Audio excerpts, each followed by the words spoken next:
Hey, it's Jordan. We'll fire up the Chill Factory in about 20 seconds. First, I want to make sure that you have the Chill Factory app. It's an amazing podcast companion that helps you relax between episodes and forever. Stay tuned to the end of this episode because I'll be giving a special password so that you and 99 other listeners can use all of the Chill Factory app's features for free. The way we feel in our bodies matters so much. The more attention we pay to the sense of touch, the more we really care about how we feel. And then the more we care how we feel, the more we consider how other people feel. And so I think it's a real exercise in empathy. Hi, and welcome to the Chill Factory. I'm Jordan Friedman. 25 years ago, when I directed Columbia University's health education program, we asked students what their biggest wellness complaints were. And most of them said stress, not surprisingly, even 25 years ago. Then we asked them, how can we help you reduce this stress? And it was amazing how many of them said they would like on-demand, free, 60-minute professional full-body massages. Well, that was definitely not going to happen, but at about that same time, I noticed in the neighborhood where I live in New York City that there were these storefront pop-up massage places where you'd go in and pay something like $1 a minute for a seated, clothed back rub. And I thought maybe we could create a program like this at Columbia. We could work with licensed massage therapists and train students how to give light touch back rubs for free in teams at events around campus. We put the program together, we named it Stressbusters, and we were ready for our first event. We had no idea how it was going to go, but after just a minute or two, students started to pour in. And shortly thereafter, it was like magic. There was this incredible feeling of calm and happiness and togetherness that overtook the space. And that kept happening each time we would have events. Well, as science around touch developed, we learned that touch, even for a short time, and even light touch, can stimulate hormones in our bodies, namely oxytocin, which is associated with feelings of well-being and hope and happiness. Fast forward 25 years to about 3 weeks ago, and I was wondering, is there anything new on touch? Is there any new science and research? So I went to the web and I put in new research around touch, and lo and behold, 3 days earlier, a new book called How to Feel: The Science and Meaning of Touch was released. The book is by Sushma Subramanian, and she's here in the Chill Factory today. In addition to writing How to Feel, Sushma is a science and health journalist. She's written for Scientific American, The Atlantic, Elle, and many other publications. She's also an assistant professor of journalism at the University of Mary Washington in Virginia. Before we started talking, I asked Sushma to read an excerpt from the book's introduction. In studying the growing epidemic of loneliness in Western countries, psychologists increasingly focus on our lack of touch, and not just the problem of having no one to talk to. We're recognizing that some people have such a deep need for physical contact that a lack of it can contribute to depression, trouble empathizing with others, and a compromised immune system. This collection of symptoms is seen in a condition that has been called skin hunger. Avoiding touching altogether may make some social situations easier, but if we don't allow ourselves some of the discomfort of closeness, then we also can't experience its rewards. We forget the importance of small pats on the back and hand squeezes. It isn't until we go without them for a long time and someone touches us again that we even notice what we're missing. Sushma Subramanian, thank you for coming to the Chill Factory. Thanks for having me. Sushma, a lot of study has been done over the years on touch being a stimulant for oxytocin and serotonin and dopamine. So maybe if you could talk about the chemistry just a little bit to further set the stage. Sure. Well, as long as it's a gentle and wanted touch, it triggers the parasympathetic nervous system, and all of those hormones get released. And then if you experience prolonged deep touch, a few things happen. You exhibit less aggressive behavior. Also, there is a lower release of the stress hormone cortisol, which is part of your body's fight or flight response. And then that lowering of cortisol helps to curb inflammation in the body and increase the body's count of white blood cells. So that helps in defending the body against disease. And just generally, what's been noticed is that all of this chemical shift helps to counteract issues related to loneliness, depression, and mood and anxiety disorder. So people who experience skin hunger, they experience a lot more of this than people who report getting a lot more touch. What's really interesting to me also about you and the book is that you talk about how, as a younger person, touch was not something that you loved, and in fact, you steered away from it when you could. So how did you go from those feelings to researching and writing a book? And everyone, I encourage you to read the book. There's a lot of touching that was a part of Sushma's research on the book as well.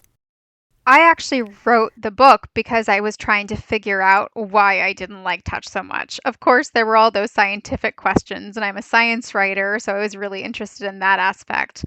But I also thought it would be a good experience for me and for the reader to kind of figure out what my deal was. So it was a bit like an opportunity to get therapy out of the whole thing. And I think that when people say they don't like touch, it's really complicated, right? Because the way that we express ourselves with our body really says so much about our psyche. And for me, that really developed when I was young. I am just inherently a kind of shy person, definitely an introvert. And so I just wouldn't express myself that openly, including through touch.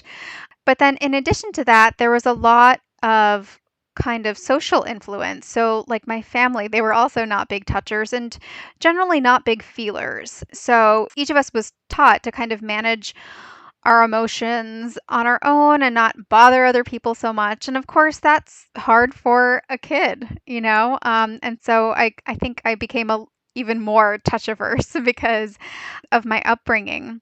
And so while I was doing the book, one of the chapters is focused on me being a student in massage school. And I really had the opportunity there for the first time to practice giving and receiving touch in a setting where it didn't mean anything, right? It was just about enjoying the physical experience. It wasn't, am I getting in someone else's way, or are they, I don't know, trying to cross my boundaries, or, all of those issues. It was just like a school setting. And so I was really able to experience touch, just, the fun part of it without overthinking. And that really helped to reprogram my thinking about touch. And I definitely became a lot more expressive with my body after that. I wonder if in our everyday world, if there's a way for people who feel skin hunger, who would like to be touched, even if it's a tap on the arm or a hand on a shoulder, to invite that. While I would definitely encourage people to challenge whatever views they have on touch, I also see how difficult that is. I mean, there are a lot of new ways that some people have found to get the touch that's missing in their lives. Like people are seeing professional cuddlers, right? That's a growing area of business. And what is nice about that, even though it makes people nervous, which I mean, that's a whole other story because why does it make people nervous? People are more comfortable with, say, sex work, right, than with the idea of someone being paid to provide caring touch. And why is that? But in that setting, people can experience what I did in massage school, which is just experiencing touch for the sake of just touch. But, I also just want to be really honest about the limitations of where we can find comfortable touch in our culture these days, because I think our culture used to be more open to touch. Like, men would openly embrace other men. And I think women too were more touchy with each other, although women are kind of socially conditioned to be more comfortable with friendly touch than men are. But yeah, things have changed, and it seems like more and more touch is relegated to our romantic relationships, and fewer of us are coupling up. So that means fewer opportunities in our culture to engage in healthy touch. Yeah, you talked about in your book the arc of going from touch being welcomed and even promoted to being something that's taboo and associated with a lot of negativity. It's really, really too bad because we need touch more than ever for those of us who want it. So I'm hoping we can swing the arc back again at some point. Yeah, well, I don't think we're going to go back. I think that, our culture has been on a long road, not inward, but I guess at least to not touching each other. And I don't think the goal should necessarily to go back, because I'd argue that in the older, more touch-friendly society, it could be very hard for people to speak up about touch they didn't want. And touch does make us feel incredibly vulnerable. It can be used for abuse. And that's certainly been ignored a lot. So, what we want to embrace is all of the feelings that we have about touch, positive and negative, and let ourselves just have those feelings and just learn to communicate them better. And it really comes from, a young age, thinking about things like bodily autonomy and your right to speak up about your needs and what feels good to you. And these are not things that many of us learned as kids. Instead, we really learned to comply in certain ways, right? We receive the lessons. Look but don't touch, or you have to go hug grandma.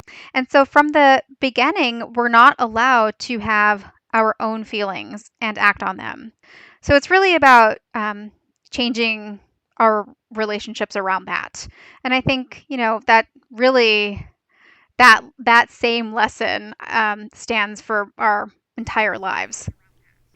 One area that really got my attention is the troubling triad of high tech, low touch, and loneliness.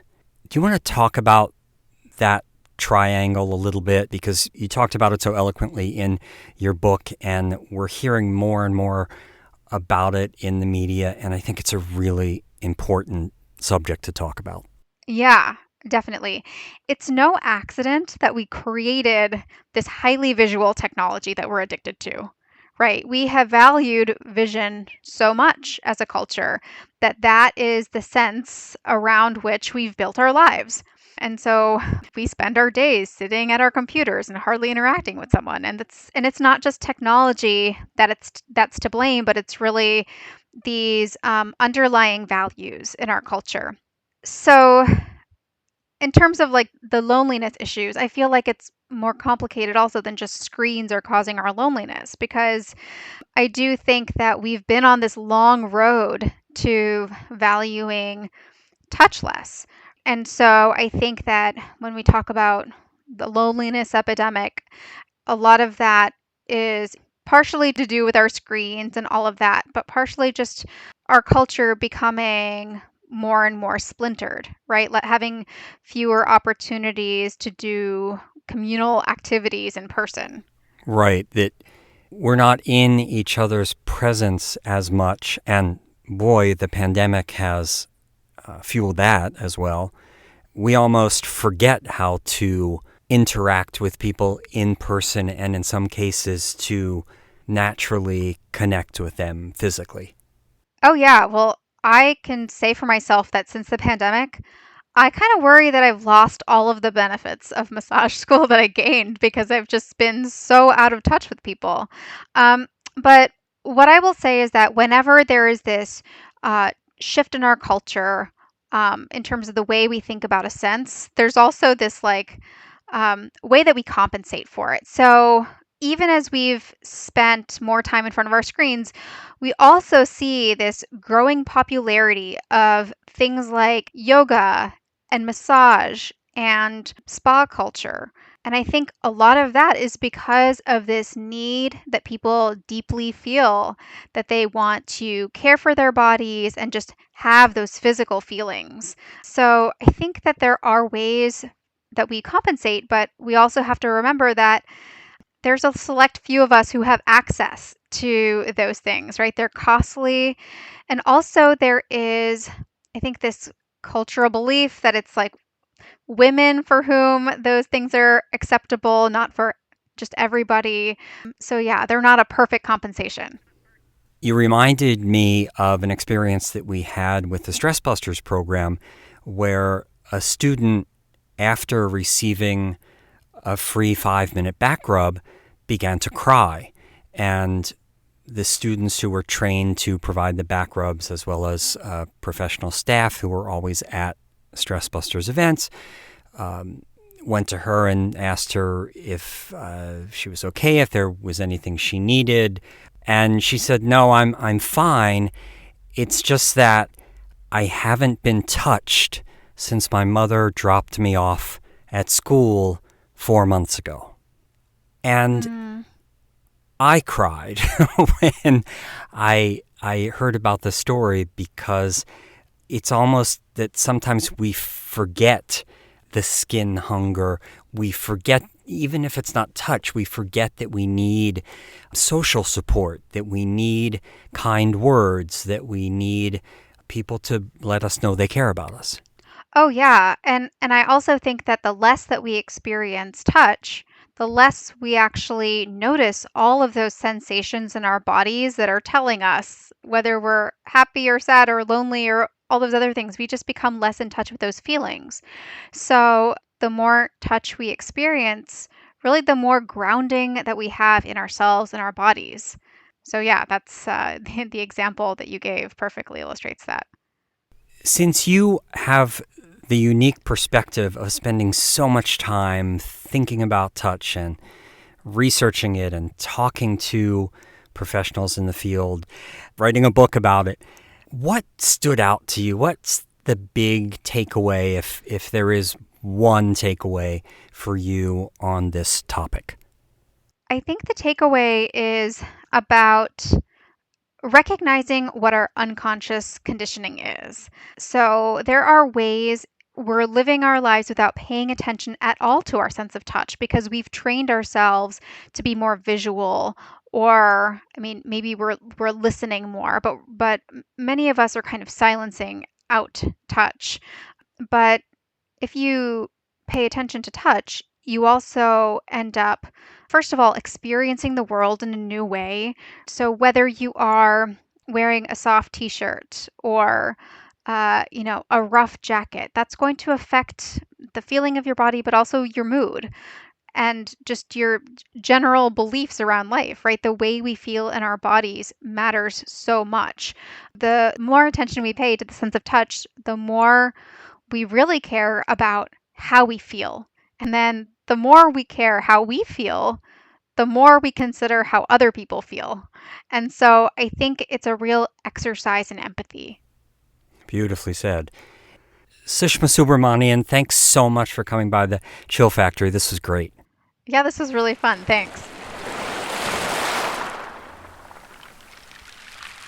I've mentioned Stressbusters a couple of times during the episode. This is the program that I created at Columbia University where we trained teams of students how to give free 5-minute light touch back rubs to other students at events all over campus. I thought it would be fun to teach you one of the most popular Stressbusters moves, and it's called the Buster Duster. This has never been done before in audio only, so let's try it out and see what happens.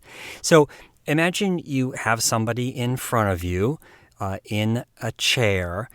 A regular chair is fine. You can ask them to sit forward a couple of inches so that you can work on their back. And what you'll do is you'll take your hands, palms out, and bring them up about chest level. So it'll sort of look like you have your wings spread with your elbows straight out to your side and your hands open, palms out, fingers spread a little bit right at chest level. And then you'll take your hands, your fingers, and you'll place them on the back of the person in front of you to either side of their spine. And with dusting or sweeping motions and with very light touch, you'll just run your fingertips from either side of their spine, right along their back, out to the sides of their back and off their back. So again, you're taking your open fingers, palms spread out, you're placing them on either side of the spine of the person in front of you, and you'll, with dusting or sweeping motions, take your fingertips and just run them along their back from the side of the spine out and right off the side of their back. And you can just repeat this for 15 seconds or 30 seconds or perhaps longer, as it's very possible the person in front of you will ask you to keep doing it because it feels so good. You wouldn't think that this simple, light touch move would feel as good as it does, but I'm telling you, it's my favorite at least. So invite someone to be the person who sits for you. Try out the Buster Duster and let us know how it goes. By the way, I'm very proud to say that after 25 years, Stressbusters is still busting stress. After Columbia, I installed it on other campuses around the country, and now we have given more than 500,000 backrubs. Before we finish, I want to make sure to give you a special password so that you and 99 other listeners can use all of the features of the Chill Factory app for free for 1 year from the original post date of this episode. Just go to the App Store or Google Play, download the app, and enter the password TOUCH. There's a free version too, but this password will unlock all of the app's rapid relaxers, anxiety dissolvers, sleep enhancers, and much more. It's quitting time for this episode of The Chill Factory. I'm Jordan Friedman. Thanks so much for listening. The Chill Factory is produced by The Stress Coach, and you can find all sorts of additional resources at thechillfactory.net, including our show notes, which have links to resources mentioned during this episode. You can also listen to all episodes of The Chill Factory there and leave us a voice comment or question. Just look for the blue tab on the right side of all site pages. And be sure to follow or subscribe to The Chill Factory so you'll know when new episodes are available. And as gymnast extraordinaire Simone Biles said, at the end of the day, if I can say I had fun, it was a good day.